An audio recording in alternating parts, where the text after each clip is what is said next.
Colonel academy के online platform पर मैं शिवम सिद्धार्थ एक बार पुनः आप सभी का स्वागत करता हूं। हमने पिछली वीडियो में प्राचीन इतिहास और मध्यकालीन इतिहास के पाठ्यक्रम पे आप लोगों के साथ चर्चा किया था। आज हम आधुनिक इतिहास के टॉपिक पे आप लोगों के साथ चर्चा करेंगे। तो आइए आज की क्लास शुरू करते हैं। यहाँ पर हमने आधुनिक इतिहास के सारे टॉपिकों को लिख रखा है कि किन किन टॉपिकों के ऊपर आपके साथ चर्चा करनी है। तो आप देखें आधुनिक भारत का इतिहास, और आधुनिक भारत के इतिहास को हमने दो पार्टों में बांटा है, नंबर 1, नंबर 2, अध्ययन की सुविधा के लिए, ताकि आपको पढ़ने में किसी प्रकार की कठिनाई ना हो। यहाँ पे हमने जो पहला टॉपिक लिया है वह है भारत में यूरोपियों का आगमन। दूसरा टॉपिक है उत्तर मुगल शासक। तीसरा टॉपिक है क्षेत्रीय राज्यों का उदय। चौथा टॉपिक है अंग्रेजों के द्वारा लड़े गए प्रमुख युद्ध।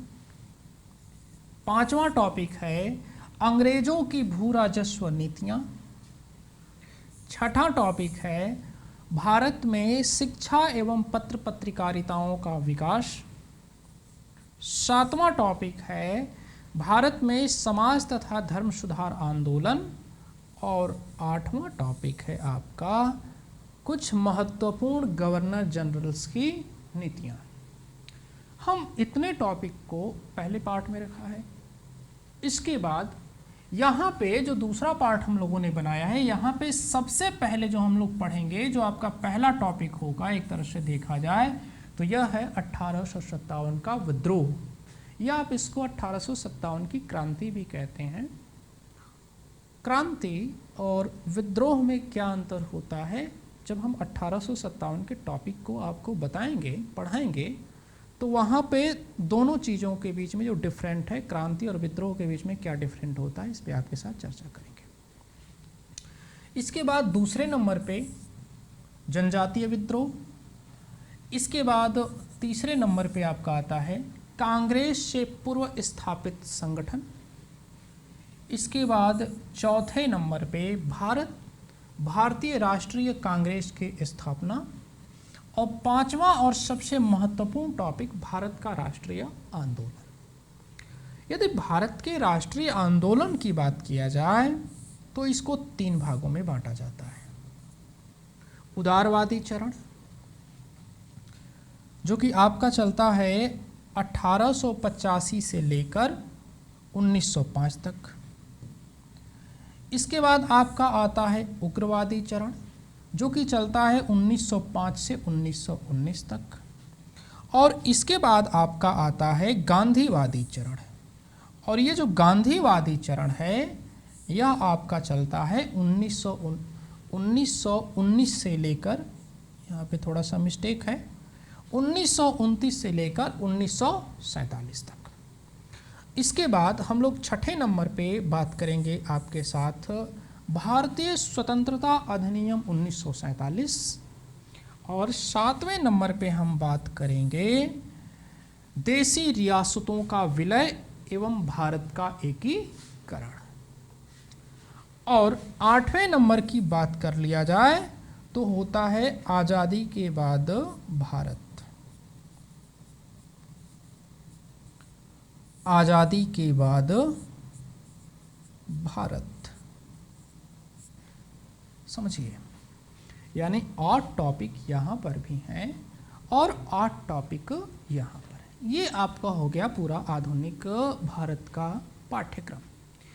अब इस पाठ्यक्रम के हम एक एक बिंदु पर आपके साथ चर्चा करेंगे। तो यहाँ पे जो हमने पहला टॉपिक लिया है वह है आपका क्या, पहला टॉपिक भारत में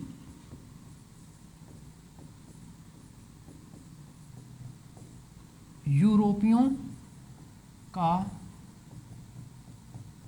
आगमन। भारत में यूरोपियों का आगमन, समझिए भारत में यूरोपियों के आगमन से क्या तात्पर्य है। क्या इससे पहले यूरोपी भारत में नहीं आए थे? क्या इससे पहले अंग्रेज भारत में नहीं आए थे? क्या इससे पहले भारत का यूरोप के देशों के साथ व्यापारिक संबंध नहीं था? था, सब कुछ था। कनिष्क के शासनकाल की बात किया जाए, कुषाण वंश की बात करेंगे तो प्राचीन इतिहास में एक मार्ग आता है जिसका नाम है सिल्क रूट, जिसको आप कहते हैं रेशम मार्ग।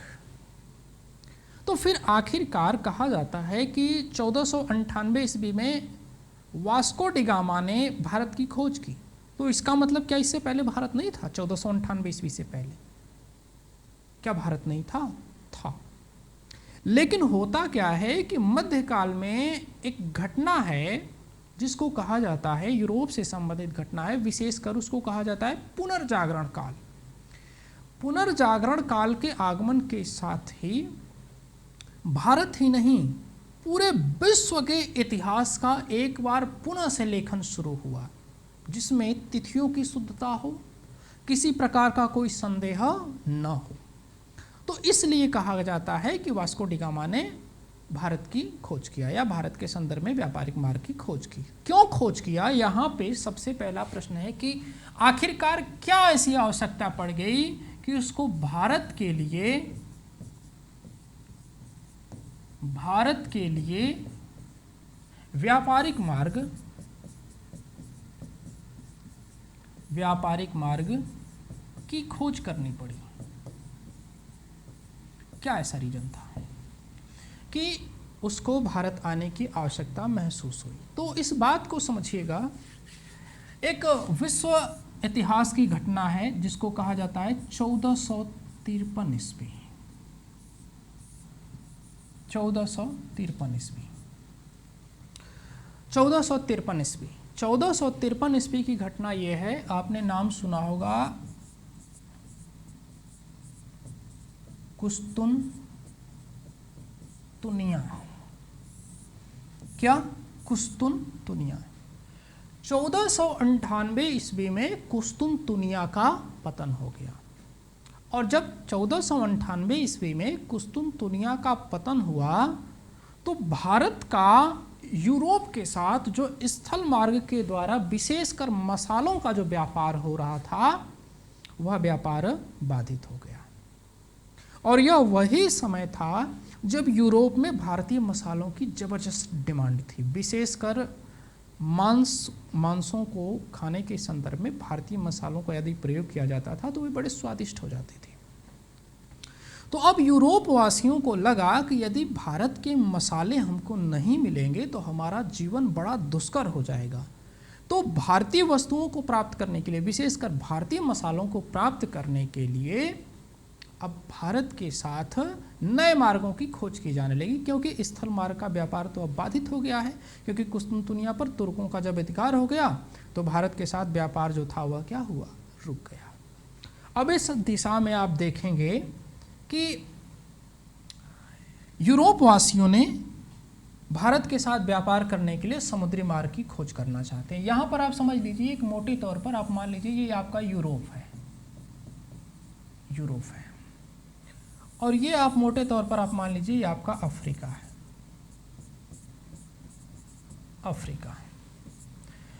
अफ्रीका हो गया, और ये आपका क्या है?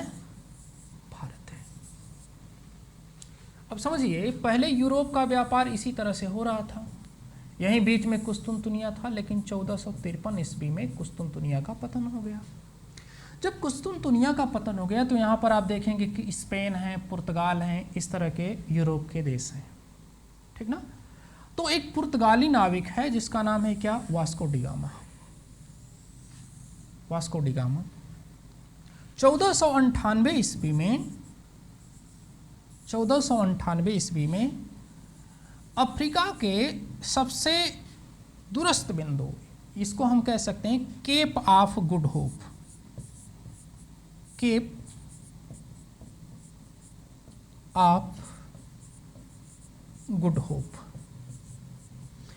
ऑफ गुड होप का चक्कर लगाते हुए दक्षिण भारत के कालीकट नामक स्थान पर पहुंचा। कालीकट, और कालीकट कहां पे है? केरल में है। दक्षिण भारत के कालीकट नामक स्थान पर पहुंचा और इसी के साथ एक तरह से देखा जाए तो भारत के साथ व्यापार करने के लिए एक नए समुद्री मार्ग की खोज हो गई। अब होगा क्या कि ये जो पुर्तगाली हैं भारत के साथ व्यापार करके, जो पुर्तगाली हैं भारत के साथ व्यापार करके ढेर सारा मुनाफा प्राप्त कर रहे होंगे। कौन? पुर्तगाली। पुर्तगाली जब यूरोप के अन्य देशों ने देखा कि अरे भाई पुर्तगाली तो हमसे आगे निकल जाएंगे, तो इसी दशा में, इसी क्रम में भारत में डच आए, इसके बाद अंग्रेज आए, इसके बाद फ्रांसीसी आए।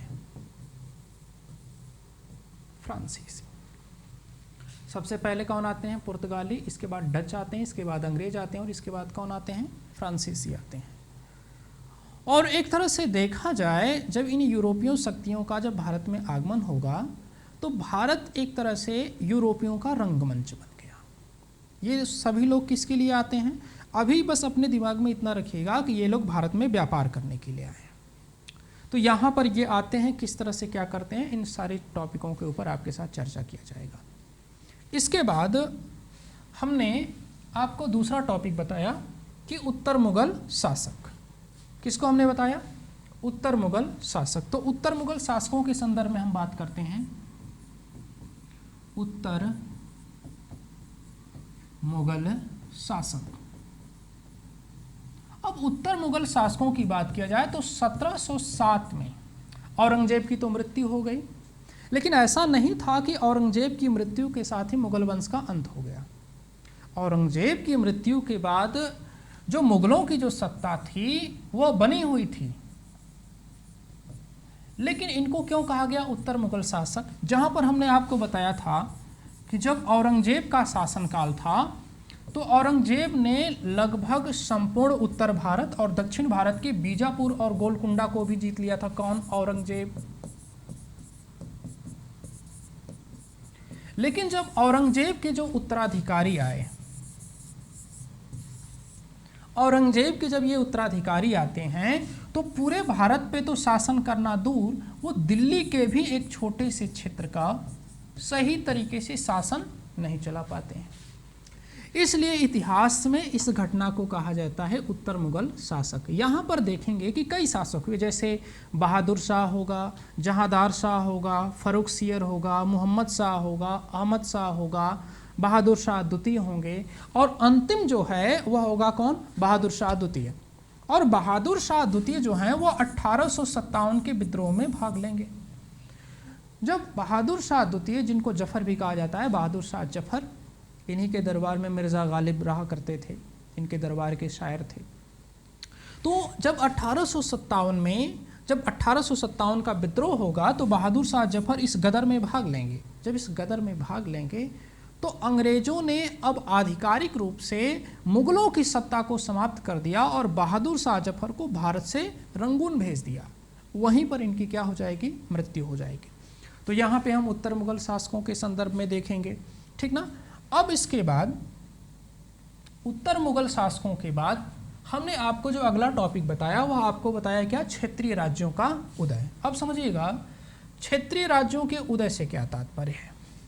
क्षेत्रीय राज्यों का उदय,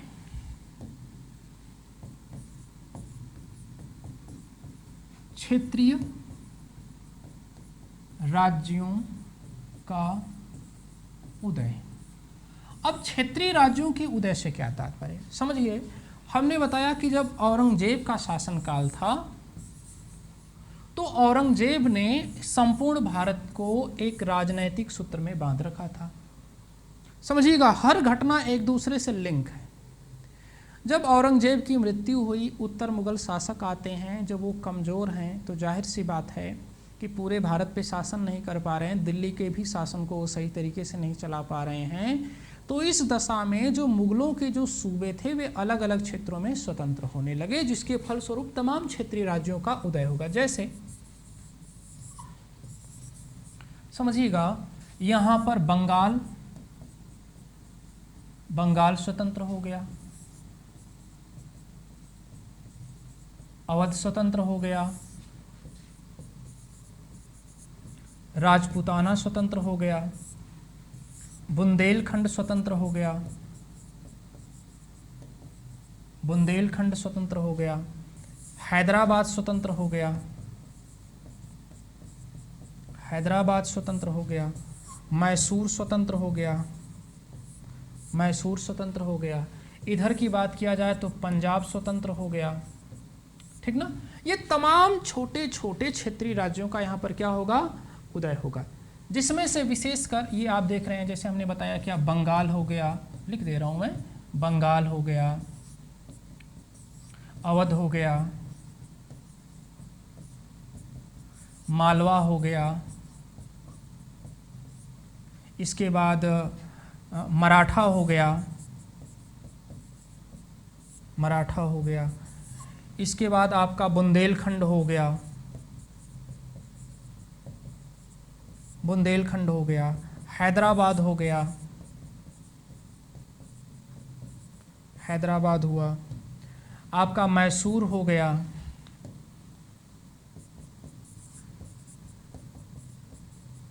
मैसूर हो गया, पंजाब हो गया, पंजाब। तमाम ये छोटे छोटे जो राज्य हैं वो अलग अलग क्षेत्रों में क्या हो जाएंगे, स्वतंत्र हो जाएंगे। यानी एक तरह से देखा जाए तो जो भारत है वो संगठित भारत अब विघटीकृत भारत में बदल जाएगा, क्योंकि तमाम छोटे छोटे राज्यों का उदय हो चुका है। तो यहाँ पे इन राज्यों के संदर्भ में पढ़ेंगे। यहीं पर हमने आपको बताया अब क्या होगा कि अंग्रेज भारत की इसी स्थिति का फायदा उठाने के लिए अंग्रेजों ने एक युद्ध लड़ा। अंग्रेज एक युद्ध नहीं, कई युद्ध लड़ेंगे, जिसको हमने आपको लिखाया है कि अंग्रेजों द्वारा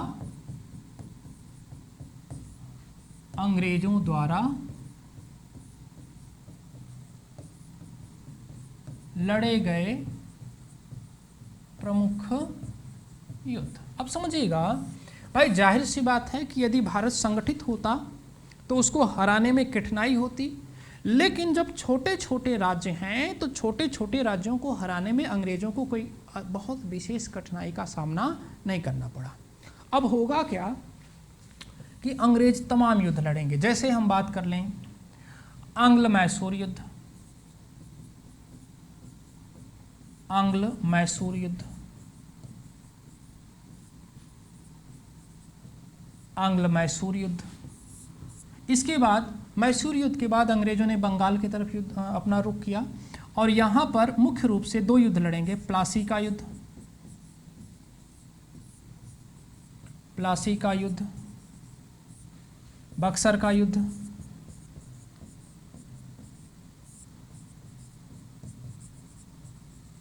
प्लासी का युद्ध, बक्सर का युद्ध, आंग्ल मराठा युद्ध, आंग्ल मराठा युद्ध, आंग्ल पंजाब युद्ध,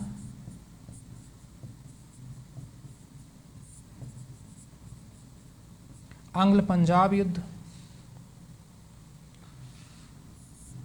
आंग्ल पंजाब युद्ध। इसके बाद आंग्ल नेपाल युद्ध, आंग्ल नेपाल युद्ध। यानी तमाम इन युद्धों को लड़ने के बाद अंग्रेजों ने एक तरह से देखा जाए तो अंग्रेजों ने भारत को अपने उपनिवेश के रूप में बदल दिया, क्योंकि ये युद्ध लड़ते हैं। और इन युद्धों में अमूमन देखा जाए तो आंग्ल कर्नाटक युद्ध भी है, आंग्ल कर्नाटक युद्ध,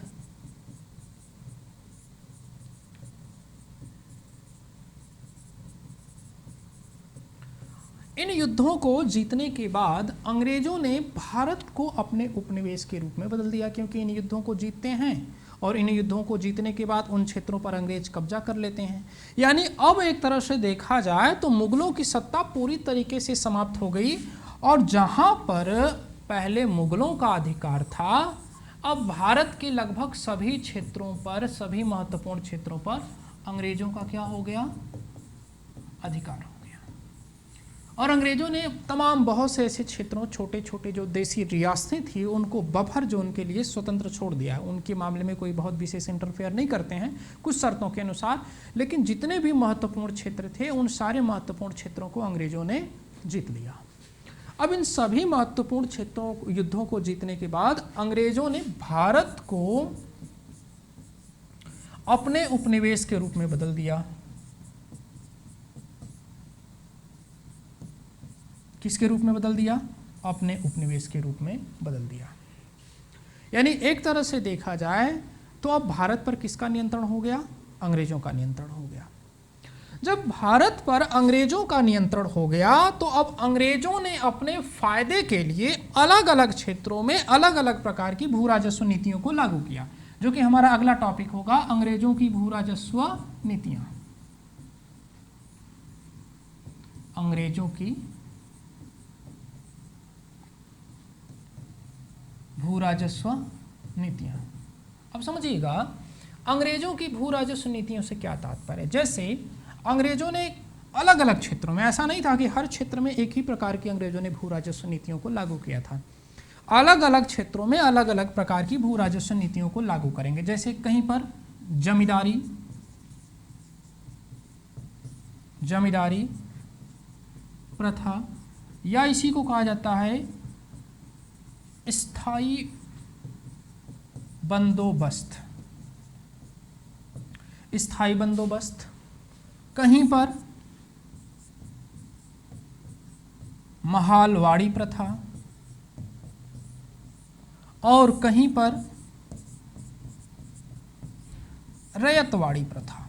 चाहे प्रथा कोई भी हो, पद्धति कोई भी हो, उसका सिर्फ एक उद्देश्य था, भारतीयों का, भारत की अर्थव्यवस्था का, भारत के किसानों का अधिक से अधिक शोषण हर व्यवस्था में। जैसे जमींदारी प्रथा की बात किया जाए तो यहाँ पे जो लगान का जो निर्धारण किया गया, किसके साथ किया गया? जमींदारों के साथ। यानी एक तरह से देखा जाए तो जो जमींदार था वह जमीन का मालिक होता था और अपने मातहत लोगों से वह कृषि कराता था, और एक तरह से देखा जाए तो अंग्रेजों के साथ अनुबंध हो जाता था कि हमको इतना चाहिए और आपको इतना मिलेगा।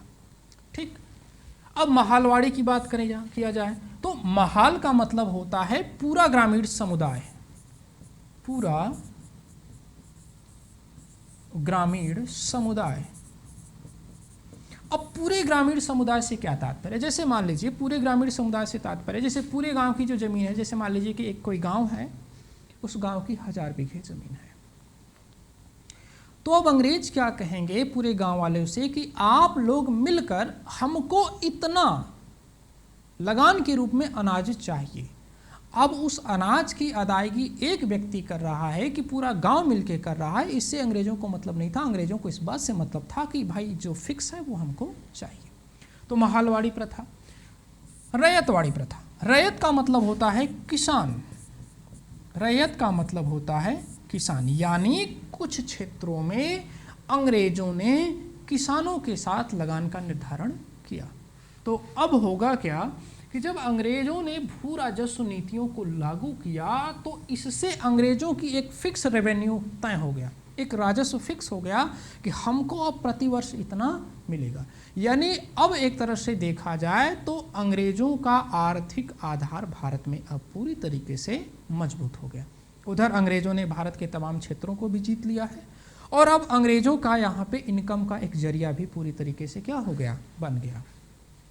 अब होगा क्या कि अब अंग्रेजों की भू राजस्व नीतियाँ, अब हमने आपको बताया है, अगला टॉपिक हमने लिया है कि शिक्षा एवं पत्र पत्रकारिताओं का विकास। अब होगा क्या यहाँ पर कि अब अंग्रेज जो हैं वो अपने व्यक्तिगत फायदे के लिए, अब समझिएगा इस बात को, थोड़ा सा इस बात को आपको समझना चाहिए।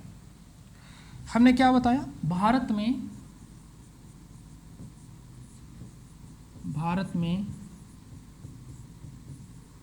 शिक्षा एवं पत्र पत्रिकाओं का विकास। समझिए, पहली बात तो देखिए शिक्षा।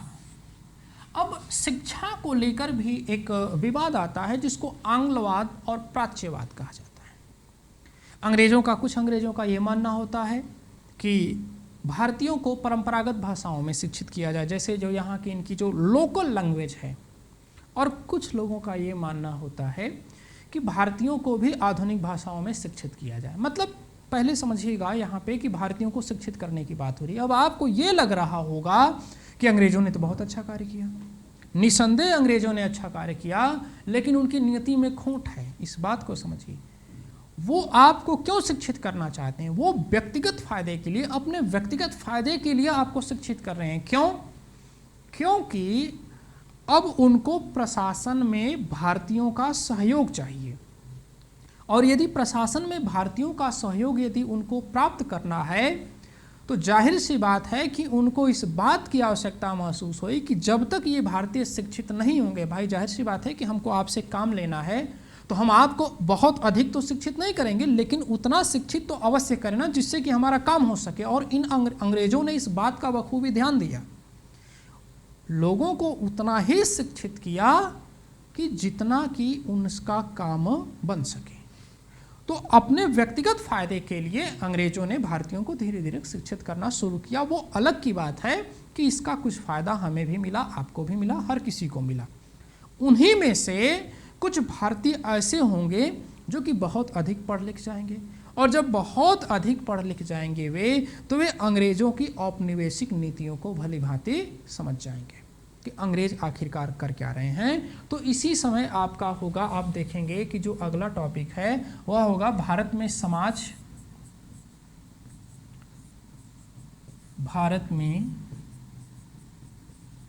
समाज तथा धर्म सुधार आंदोलन।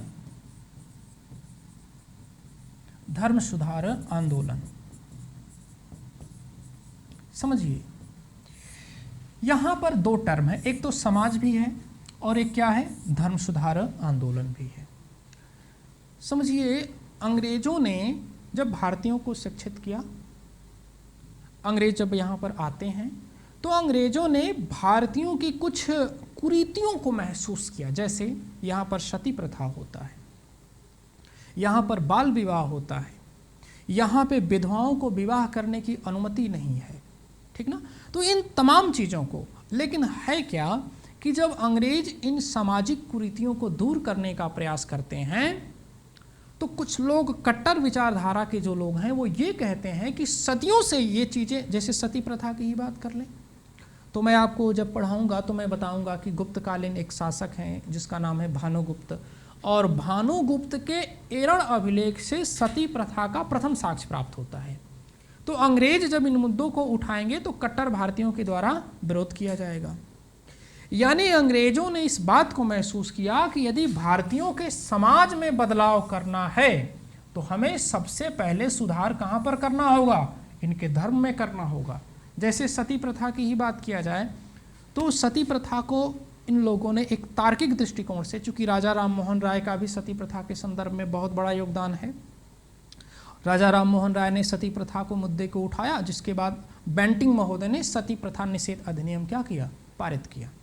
तो अंग्रेजों ने क्या काम किया कि स्वयं इन मुद्दों को न उठाकर भारतीयों के ही एक शिक्षित वर्ग को सामने लाया और कहा कि तुम इस मुद्दे को उठाओ। जैसे राजा राम मोहन राय ने सती प्रथा को मुद्दे को उठाया और पीछे से विलियम बेंटिंग महोदय ने सती प्रथा निषेध अधिनियम क्या कर दिया, पारित कर दिया। और तार्किकता के आधार पर कि जैसे सती प्रथा की ही मैं बात कर रहा हूँ, एक उदाहरण से क्लियर करूँगा कि जैसे यदि ये कह रहे हैं कि सती प्रथा सदियों से ही हमारे समाज का एक अभिन्न अंग बना हुआ है, तो बताया गया कि ऋग्वेद भी तो आपका ही धर्म ग्रंथ है, जो कि भारत का पहला धर्म ग्रंथ माना जाता है, भारत की पहली पुस्तक माना जाता है। आप हमको दिखाइए कि ऋग्वेद में कहाँ लिखा गया है कि पति के मरने के बाद महिला को सती होना पड़ता है। ये जाहिर सी बात है, उल्लेख होना चाहिए। आप कह रहे हो कि विधवाओं को विवाह करने की अनुमति नहीं प्रदान की गई है, लेकिन ऋग्वेद में दिखाइए कि कहां पर इस तरह का लिखा गया है। ऋग्वेद में तो यहां तक कि महिलाओं को नियोग प्रथा का अधिकार दिया गया है कि यदि कोई महिला का यदि कोई पति मर जाता है तो वह एक पुत्र की प्राप्ति के लिए अपने देवर के साथ संसर्ग कर सकती है, यहां तक छूट दिया गया है। इन सारे मुद्दों को उठाया जाएगा। यहाँ पर हम इस टॉपिक में पढ़ेंगे, जैसे आपको हम बताएंगे ब्रह्म समाज, आर्य समाज, सत्यशोधन समाज, थियोसॉफिकल सोसाइटी, इन तमाम मुद्दों के ऊपर हम यहाँ पर आपके साथ इस टॉपिक में चर्चा करेंगे। अब देखें, यहीं पर हमने आपको बताया कि कुछ महत्वपूर्ण गवर्नर जनरल की नीतियाँ, गवर्नर जनरल की नीतियाँ। देखें, यदि गवर्नर जनरल की नीतियों की बात करें तो जैसे सुरक्षा घेरे की नीति, सुरक्षा घेरे की नीति। इसके बाद यदि हम बात करें आपका तो विलय का सिद्धांत,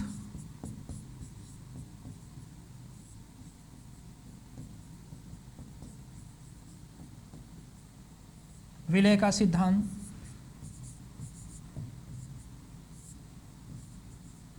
हड़प का सिद्धांत,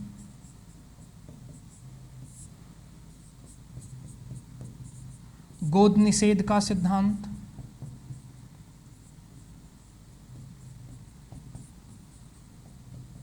तमाम सिद्धांत जो आएंगे हम इन टॉपिकों के ऊपर आपके साथ चर्चा करेंगे।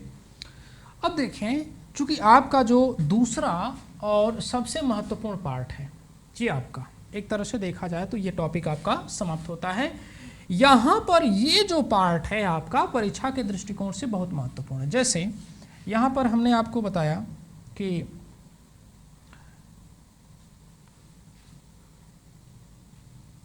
इसमें ये जो सेकंड पार्ट का जो पहला इसमें टॉपिक हमने लिखा है 1857 का विद्रोह।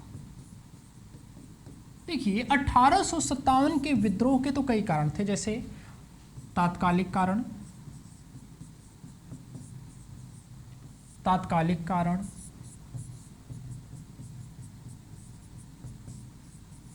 सामाजिक कारण,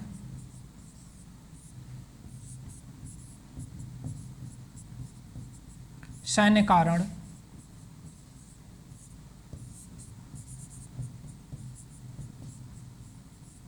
धार्मिक कारण, आर्थिक कारण,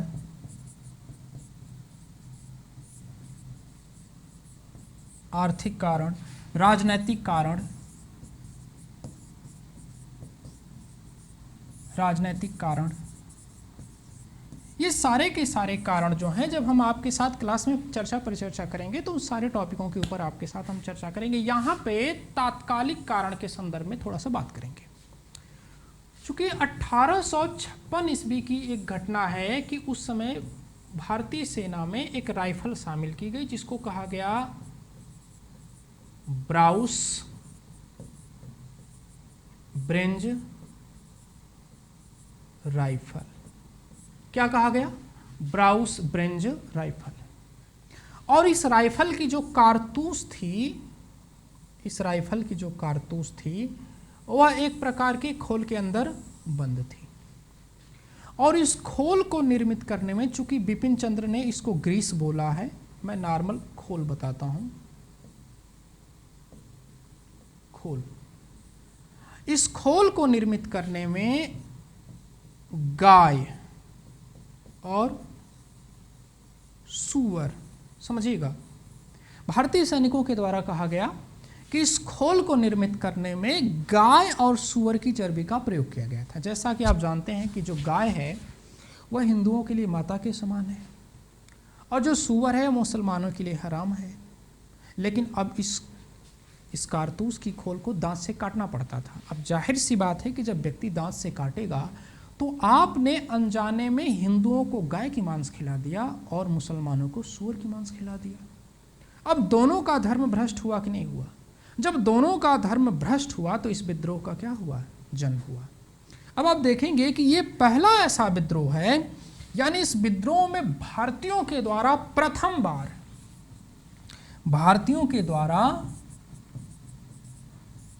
बार संगठित रूप से आजादी की अभिव्यक्ति प्रस्तुत की गई। आजादी की अभिव्यक्ति। अब आजादी की अभिव्यक्ति से क्या तात्पर्य? आप देखेंगे कि ये जो विद्रोह है, एक तरह से देखा जाए, चूंकि ये विद्रोह बंगाल से शुरू होता है, यानी एक तरह से देखा जाए तो बंगाल हो गया, अवध हो गया, दिल्ली हो गया, कानपुर हो गया, गोरखपुर हो गया, इलाहाबाद हो गया, फैजाबाद हो गया, मतलब इन तमाम क्षेत्रों में एक तरह से हम कह दें कि उत्तर भारत में, वास्तव में इस विद्रोह का जो केंद्र था वह उत्तर भारत ही था, दक्षिण भारत में बहुत ही सीमित था। तो कहा भी जाता है कि इस विद्रोह तो शुरू हो गया, लेकिन विद्रोह का कोई एक ऐसा व्यक्ति नहीं था, अखिल भारतीय स्तर पे कोई नेता नहीं था जो इस विद्रोह को सही दिशा में चलाए, जिसकी वजह से नेतृत्व संगठन के अभाव में अंग्रेजों ने एक एक करके इस विद्रोह को दबा दिया। तो यहाँ पे इन टॉपिकों के ऊपर चर्चा करेंगे। यहीं पर हमने अगला टॉपिक जो आपको बताया है, अगला टॉपिक जो हमने आपको बताया है वह बताया है हमने क्या, कि जनजातीय आंदोलन। कौन से आंदोलन? जनजातीय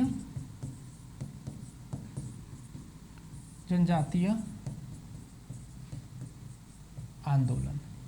देखिए, जनजातीय आंदोलनों की बात करें तो जैसे भील विद्रोह, भील, कोल, संथाल, ठीक ना, इसके बाद सन्यासी, तमाम यहाँ पे इस प्रकार के आंदोलन होते हैं। अब हुआ क्या है, सारे टॉपिकों पे चर्चा की जाएगी, यहाँ पे इतना समझिए, चूंकि जब अंग्रेजों ने भारतीय क्षेत्रों पर अधिकार किया, तो जैसे हम जनजातियों की बात करें तो आज भी भारत की बहुत सी ऐसी जनजातियां हैं जो जंगली क्षेत्रों में निवास करती हैं। जब अंग्रेजों ने भारत के मैदानी भागों पे कब्जा कर लिया तो अंग्रेजों ने धीरे धीरे अपना रुख जंगली क्षेत्रों में किया, और जंगलों में कौन रह रहे थे? जनजाति रह रहे थे।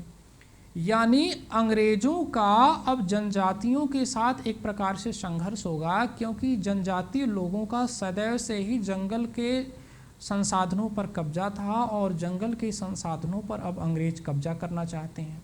तो इसको लेकर इन लोगों के बीच में संघर्ष होता है। तमाम जनजातीय आंदोलन होते हैं। इन यहाँ पर जनजातीय आंदोलन में इन टॉपिकों के ऊपर चर्चा की जाएगी। इसके बाद हमने बताया कि कांग्रेस से पूर्व के संगठन, ऐसा नहीं था कि कांग्रेस जो था वो भारत में पहला राजनीतिक संगठन था, नहीं, कांग्रेस से पूर्व के भी संगठन थे। कांग्रेस से पूर्व के राजनैतिक संगठन, ऐसा नहीं था कि कांग्रेस भारत का पहला राजनीतिक संगठन था, नहीं, उससे पूर्व भी तमाम राजनीतिक संगठन थे, लेकिन उनका जो स्वरूप था, जैसे सर्वेंट ऑफ इंडिया सोसाइटी हो गया, बॉम्बे एसोसिएशन हो गया, लैंड होल्डर सोसाइटी हो गई, तमाम ऐसे संगठन थे। इनका जो स्वरूप था वह अखिल भारतीय नहीं था, इनका स्वरूप एक क्षेत्रीय था। ये एक क्षेत्र विशेष के मुद्दों से संबंधित होते थे और उसी क्षेत्र को ये मुद्दे को उठाते थे। लेकिन जब कांग्रेस आता है, कांग्रेस का जो स्वरूप है वह अखिल भारतीय है। कांग्रेस की स्थापना, कांग्रेस की स्थापना, अगला टॉपिक है आपका क्या? कांग्रेस की स्थापना। देखिए, कांग्रेस की स्थापना होती है 1885 ईस्वी में, किसके द्वारा? A.O. ह्यूम के द्वारा। पूरा नाम है एलन ऑक्टेवियम ह्यूम। अब समझिएगा कि एक अंग्रेज होकर इन्होंने इस राजनीतिक संगठन की स्थापना किया। तो आपको ये लग रहा होगा कि हर अंग्रेज भारतीयों का शोषण करना चाहता था, तो ऐसा नहीं था। A.O. ह्यूम साहब जो थे ये ICS के अधिकारी थे। ICS के अधिकारी थे। ICS मतलब इंपीरियल सिविल सर्विसेज, इसके अधिकारी थे। और जब इनकी सेवा समाप्ति होती है, सेवानिवृत्त होने के बाद उन्होंने कुछ समय तक भारतीयों की या भारतीयों के अंदर राजनैतिक विचारधारा को प्रबल करने के लिए यहाँ पर कार्य किया। तो इन्होंने भारतीयों के अंदर राजनैतिक इच्छा शक्ति को जागृत करने की कोशिश करेंगे। और यही कांग्रेस जो है जिसकी स्थापना 1885 ईस्वी में होती है, इसी के बैनर तले भारत का पूरा राष्ट्रीय आंदोलन चलाया गया। तो अगला जो टॉपिक है आपका क्या, भारत का राष्ट्रीय आंदोलन। अगला टॉपिक क्या है आपका, भारत का राष्ट्रीय आंदोलन। और हमने बताया कि भारत के राष्ट्रीय आंदोलन को 3 भागों में बांटा गया है। पहला क्या, उदारवादी चरण, दूसरा क्या, उग्रवादी चरण, और तीसरा क्या, गांधीवादी चरण। यदि उदारवादी चरण की बात किया जाए तो 1885 से लेकर 1905 का उदारवादी चरण, 1905 से लेकर 1919 तक उग्रवादी चरण, 1919 से लेकर 1947 तक कौन सा चरण, गांधीवादी चरण। तो उदारवादी चरण, उग्रवादी चरण और क्या, गांधीवादी चरण। अब समझिए उदारवादी क्यों कहा गया, क्योंकि यहां पे कांग्रेस के कार्य करने का जो तरीका था वह अलग था। जैसे समझिए उदारवादी चरण में कांग्रेस के कार्य करने का तरीका क्या था, अलग था। जैसे यहां पे प्रार्थना, प्रतिवेदन, स्मरण पत्र, लंदन यात्रा, रक्तहीन क्रांति, हृदय परिवर्तन, संवैधानिक माध्यम,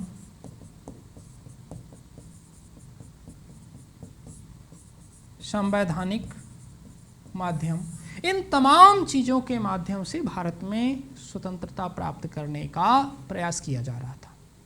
लेकिन आप देखेंगे कि 1885 से लेकर 1905 के बीच में यदि वास्तविक तौर पर देखा जाए तो भारत का राष्ट्रीय आंदोलन नहीं है, क्योंकि अंग्रेजों ने इनकी इन्हीं नीतियों की वजह से भारतीयों के किसी भी मांग को स्वीकार नहीं किया। हाँ, तो एक तरह से ये कहा जाता है कि इस आधार पर यह देखा जाए तब तो भारत का उदारवादी चरण पूरी तरीके से असफल हो गया, तो ऐसा नहीं है। उदारवादी चरण में अंग्रेजों ने भारतीयों के किसी भी मांग को स्वीकार नहीं किया, वो अलग की बात है। लेकिन इतना श्रेय अवश्य दिया जाता है कि उदारवादी चरण ने भारतीयों के अंदर राष्ट्र भावना का विकास किया, जिसके फलस्वरूप आगे के कालों में उग्रवादी चरण और गांधीवादी चरण में राष्ट्रीय आंदोलन अपने पूरे एक तरह से पीक या सर्वोच्च बिंदु को प्राप्त करेगा। यानी उदारवादी चरण ने भारतीयों के अंदर राष्ट्र भावना को जगाने का प्रयास किया या राष्ट्र भावना को जगाया। अब आइए उग्रवादी चरण। उग्रवादी चरण में भारत की राजनीति में लाल, बाल, पाल, लाला लाजपत राय, बाल गंगाधर तिलक और बिपिन चंद्र पाल जैसे नायकों का आगमन होगा, जिसके फलस्वरूप अब यहाँ पर हमने देखा संवैधानिक माध्यम, यहाँ पर हमने देखा उदारवादी चरण में कि अंग्रेजों की नीतियों की आलोचना तो की जा रही है लेकिन संवैधानिक दायरे में रहते हुए। लेकिन यहाँ पर वह सब कुछ किया जाएगा जिससे इनको लगेगा कि हम आज़ादी प्राप्त कर सकते हैं, भारत को हम आज़ाद करा सकते हैं। बम पिस्तौल की भी राजनीति होगी, ब्रिटिश साम्राज्य को खुले तौर पर चुनौती दी जाएगी। ये समस्त कार्य यहाँ पर होते हैं। और यहाँ की पहली घटना है बंगाल विभाजन। बंगाल विभाजन 1905। 1905 में अंग्रेजों ने बंगाल को 2 भागों में बांट दिया। रीजन क्या था, सांप्रदायिकता के आधार पर बांटा गया। एक तरफ हिंदुओं की संख्या बहुसंख्यक, दूसरे तरफ मुसलमानों की संख्या बहुसंख्यक। हिंदुओं और मुसलमानों को लड़ाने का प्रयास किया गया, लेकिन अंग्रेजों से गलती हो गई। अंग्रेजों को ये लगा कि हम बंगाल को 2 भागों में बांट देंगे तो भारत का भावी राष्ट्रीय आंदोलन कमजोर पड़ जाएगा। लेकिन भावी राष्ट्रीय आंदोलन कमजोर पड़ने के बजाय और भी क्या हो गया, उग्र हो गया। तो बंगाल विभाजन के बाद जैसे हम कई तमाम छोटी छोटी घटनाओं के विषय में आपसे बात करेंगे, जैसे कांग्रेस का बनारस अधिवेशन 1905, कांग्रेस का कलकत्ता अधिवेशन 1906, होम रूल लीग की स्थापना होगी 1906 में। कांग्रेस का सूरत अधिवेशन 1907, मार्ले मिंटो सुधार आएगा, ठीक ना, जिसको आप कहते हैं कि भारतीय परिषद अधिनियम 1909। इसके बाद कामागाटा मारू की घटना हो गई। तमाम इस तरह से होम रूल लीग आंदोलन होगा। तमाम इस तरह से घटनाओं का एक क्रम से सिलसिला क्या होगा, शुरू होगा। कांग्रेस का लखनऊ अधिवेशन होगा 1916 में। इन सभी टॉपिकों के ऊपर हम आपके साथ बहुत ही विस्तृत चर्चा करने वाले हैं। अब आइए गांधीवादी चरण। गांधीवादी चरण में अब आप देखेंगे कि महात्मा गांधी की राजनीति में आगमन के साथ एक नई प्रकार की राजनीति शुरू होगी, जिसको कहा जाएगा सत्य एवं अहिंसा। हृदय परिवर्तन, हृदय परिवर्तन समझिएगा।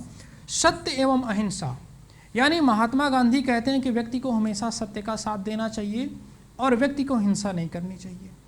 हृदय परिवर्तन की बात महात्मा गांधी कहते हैं। महात्मा गांधी कहते हैं कि यदि व्यक्ति निष्ठावान हो, व्यक्ति यदि अपने दृढ़ निश्चय किया हुआ हो कि मैं अपने कर्तव्य से, मैं अपने पथ से नहीं इधर उधर जा सकता हूं, तो व्यक्ति के अंदर इतनी असीम ताकत होती है कि व्यक्ति अपने विचारों में परिवर्तन किए बिना ही सामने वाले के विचारों में परिवर्तन कर सकता है। महात्मा गांधी इसी को कहते हैं क्या, हृदय परिवर्तन की राजनीति।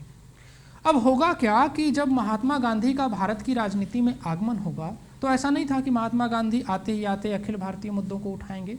महात्मा गांधी भारत की राजनीति में जब आगमन होता है तो गांधी ने सबसे पहले क्षेत्रीय मुद्दों को उठाया, जैसे चंपारण सत्याग्रह 1917, अहमदाबाद मिल हड़ताल 1918, इसके बाद खेड़ा सत्याग्रह 1918, रॉलट एक्ट 1919। इन तमाम छोटे छोटे मुद्दों को महात्मा गांधी उठाएंगे और इन छोटे छोटे मुद्दों की वजह से जब महात्मा गांधी की लोकप्रियता स्थापित हो जाएगी तब महात्मा गांधी अखिल भारतीय मुद्दों को उठाएंगे। यदि महात्मा गांधी के अखिल भारतीय आंदोलनों की मैं बात करूं तो इनका जो पहला अखिल भारतीय आंदोलन होता है वह होता है असहयोग आंदोलन। इसके बाद सविनय अवज्ञा आंदोलन और 1942 में चलाते हैं क्या, भारत छोड़ो आंदोलन। महात्मा गांधी की एक और राजनीति है जिसको कहा जाता है संघर्ष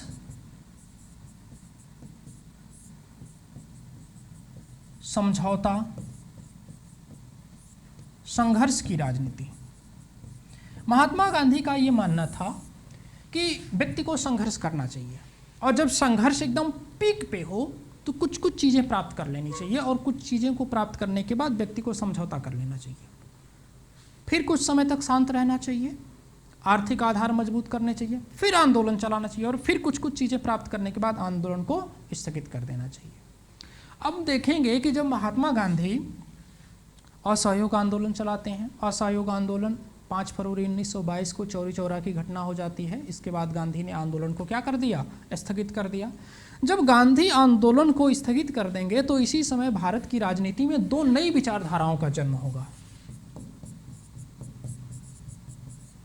दो विचारधारा, एक आएगी युवा वर्ग के द्वारा और एक आएगी कांग्रेस की बुजुर्ग नेताओं के द्वारा। जैसे युवा वर्ग की बात करें तो इसी समय भारत में एक क्रांतिकारी संगठन स्थापित होगा जिसका नाम है हिंदुस्तान रिपब्लिकन एसोसिएशन, जिसको आप कहते हैं HRA। 1924 में HRA की स्थापना होगी और इसी संगठन के सदस्यों ने धन प्राप्त करने के लिए 1925 में काकोरी कांड को अंजाम दिया। काकोरी कांड को अंजाम देंगे। किसको अंजाम देंगे, काकोरी कांड को अंजाम दिया गया। और आगे के कालों में ही HRA काकोरी कांड के बाद जब HRA के सभी क्रांतिकारी नेताओं को गिरफ्तार कर लिया जाएगा तो यह संगठन एक तरह से जब समाप्त हो जाएगा तो चंद्रशेखर आजाद और भगत सिंह के द्वारा इसी को थोड़े से परिवर्तित नाम के साथ Hindustan socialist Republican association HSRA के रूप में इसको क्या किया जाएगा, पुनः पुनर्गठित किया जाएगा। कब, 1928 में। और इसके बाद आप देखेंगे कि एक जो ये तो हमने क्रांतिकारी वर्ग की विचारधारा को बता दिया और दूसरा होगा यहीं पर स्वराज्य पार्टी की स्थापना। स्वराज्य पार्टी की स्थापना कब? 1923 में।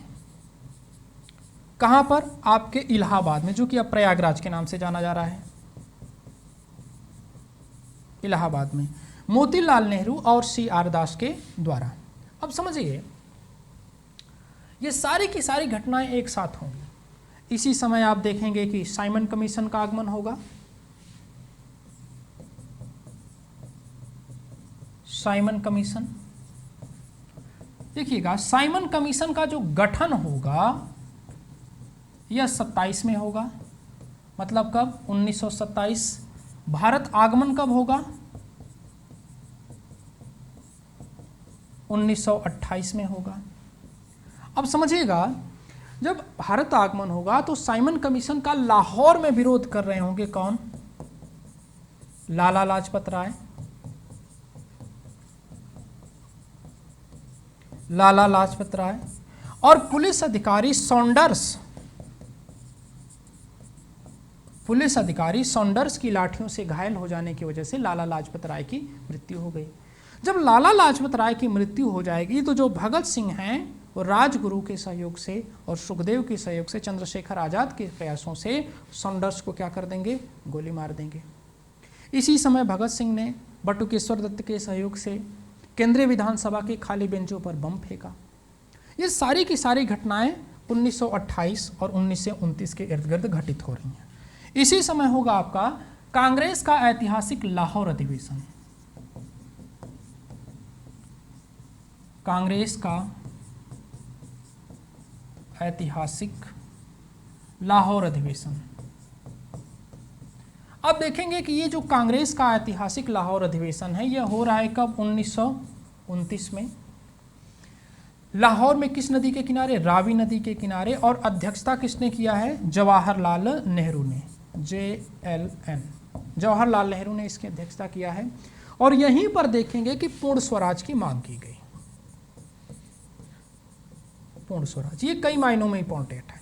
यहीं पर तिरंगे झंडे को सबसे पहले फहराया गया और पूर्ण स्वराज की मांग की गई। और 26 जनवरी को पूर्ण स्वाधीनता दिवस के रूप में मनाए जाने का निर्णय लिया जाएगा। ये सारी की सारी घटनाएं हम गांधीवादी चरण में पढ़ते हैं। इसी तरह से घटनाओं का सिलसिला शुरू होगा। इसी बीच होगा कांग्रेस का कराची अधिवेशन 1931, जिसकी अध्यक्षता करेंगे सरदार वल्लभ भाई पटेल। इसके बाद आपका आ जाएगा, आगे के कालों में मैं बात करूं तो आपका आएगा कम्युनल अवार्ड, जिसको आप कहते हैं सांप्रदायिक पंचाट। इसके बाद पूना समझौता होगा। इसके बाद आपका आ जाएगा कांग्रेस समाजवादी पार्टी की स्थापना होगी 1934 में। इसके बाद 1935 का भारत शासन अधिनियम आएगा। इसके बाद कांग्रेस का हरिपुर एवं त्रिपुरी अधिवेशन आएगा। 1939 का आम चुनाव आएगा। महात्मा गांधी व्यक्तिगत सत्याग्रह का सुझाव देंगे 1940 में। अगस्त प्रस्ताव आएगा 40 में। इसके बाद 1942 में महात्मा गांधी ने भारत छोड़ो आंदोलन शुरू किया। 1946 में आपका कैबिनेट मिशन आएगा। और अंततोगत्वा आप देखेंगे कि 1947 के भारतीय स्वतंत्रता अधिनियम के तहत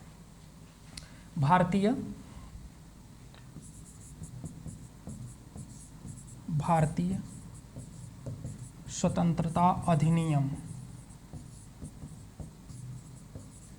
1947, भारतीय स्वतंत्रता अधिनियम 1947 के तहत भारत को आधिकारिक रूप से स्वतंत्रता प्रदान कर दी जाएगी।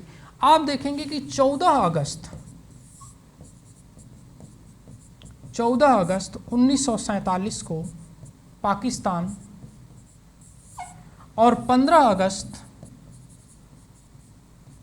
1947 को भारत नामक दो अधिराज्य क्या हो जाएंगे? स्वतंत्र हो जाएंगे। यानी भारत को अंग्रेजों ने आधिकारिक रूप से क्या कर दिया? स्वतंत्र कर दिया। इसी समय आप देखेंगे कि भारत तो स्वतंत्र होने के लिए तो स्वतंत्र हो जाएगा, लेकिन तमाम ऐसी रियासतें थी। हमने आपको बताया कि भारत का एकीकरण, आप देखेंगे कि जम्मू कश्मीर का मुद्दा अलग है, जूनागढ़ का मुद्दा अलग है, हैदराबाद का मुद्दा अलग है, हैदराबाद का मुद्दा अलग है। तो इस तरह आप देखेंगे कि आप जम्मू कश्मीर की बात किया जाए तो विलय पत्र के द्वारा, जूनागढ़ की बात किया जाए तो जनमत संग्रह, जनमत संग्रह। और हैदराबाद की बात किया जाए तो पुलिस कार्रवाई के द्वारा हैदराबाद को भी भारत में क्या कर लिया जाएगा, मिला लिया जाएगा। इस तरह से देखा जाए तो आपका पूरा का पूरा जो भारत का इतिहास है वह समाप्त हो जाएगा। और इसके बाद हमने आपको बताया क्या, आज़ादी के बाद भारत। वास्तव में ये आपकी घटनाएं हैं 1947 तक, और 1947 के जो बाद की जो घटनाएं हैं वो आज़ादी के भारत के अंतर्गत आती हैं। तो इस प्रकार से हमने पूरा क्रम वाइज इतिहास के पढ़ने की रणनीति क्या हो, इतिहास को किस तरह से पढ़ा जाए, इसके बाद हमने प्राचीन इतिहास के टॉपिक को डिस्कस किया आपके साथ, मध्यकालीन इतिहास के टॉपिक को हमने डिस्कस किया, आधुनिक भारत के टॉपिक को हमने डिस्कस किया। यहाँ पर आपको ये सारे के सारे पार्ट आपको बहुत इत्मीनान से देखने चाहिए और पढ़ना भी चाहिए। जिन जिन टॉपिकों के ऊपर मैंने आपके साथ चर्चा किया है उन सारे टॉपिकों के ऊपर हम आपके साथ बिंदुवार पूरी ईमानदारी के साथ हर टॉपिक पे आपके साथ मैं विस्तृत चर्चा करूँगा। बाय द वे, यदि आप खुद पढ़ रहे हैं किताबों को, यदि पढ़ना चाहते हैं तो कम से कम हमने जितने टॉपिकों को, जितने बिंदुओं को आपको मैंने बताया है यहाँ पर, उनको तो आप कम से कम अवश्य पढ़ें। चलिए मिलते हैं अगले क्लास में। बहुत बहुत धन्यवाद।